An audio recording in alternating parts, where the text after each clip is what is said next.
Vous avez le Caballeros à gauche. Oui. En face, vous avez la vallée d'Agen, avec le Gabizos en face. Vous n'avez pas besoin de l'application, alors vous connaissez tous les sommets, vous avez ici.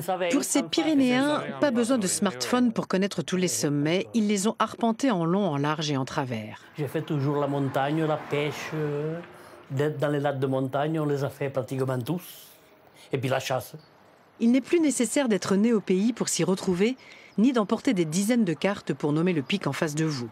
Si vous avez un smartphone en poche, l'application Pyrénées Sommaire rajoute des informations sur ce que vous voyez à l'œil nu. Ça, c'est de la réalité augmentée.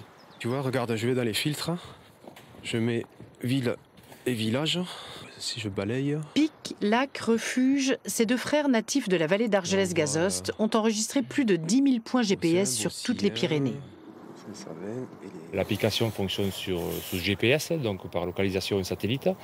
Un gros avantage puisque... C'est-à-dire qu'on n'a pas besoin d'être connecté à Internet en 3G pour voir les sommets s'afficher.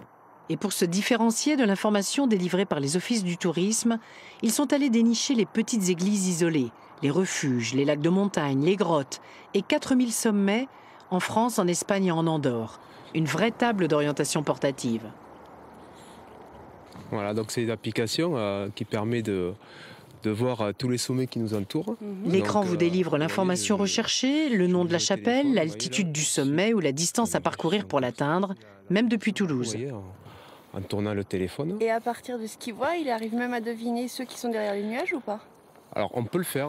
Il nous fallait un outil de reconnaissance pour les gens qui ne connaissent pas les Pyrénées. Bon, quand on est des Pyrénées, on a tellement de touristes qui demandent où c'est qu'on peut trouver un joli lac, où c'est qu'on peut trouver une jolie montagne. À quelle distance on est du lac? Est-ce que c'est loin? Est-ce que c'est quoi le nom de cette chapelle que l'on aperçoit au loin? Voilà, donc c'est pareil pour les locaux. Il fallait que les locaux se reconnaissent dans l'application et qu'ils ne se disent pas, bon, nous on habite dans cette vallée encaissée, bon, et nous il n'y a qu'un sommet. Ben, il n'y a pas le choix. Les gens quand ils viennent en vacances chez nous, ils ne peuvent voir qu'un sommet. Non, ben, on a essayé vraiment de référencer le maximum d'éléments.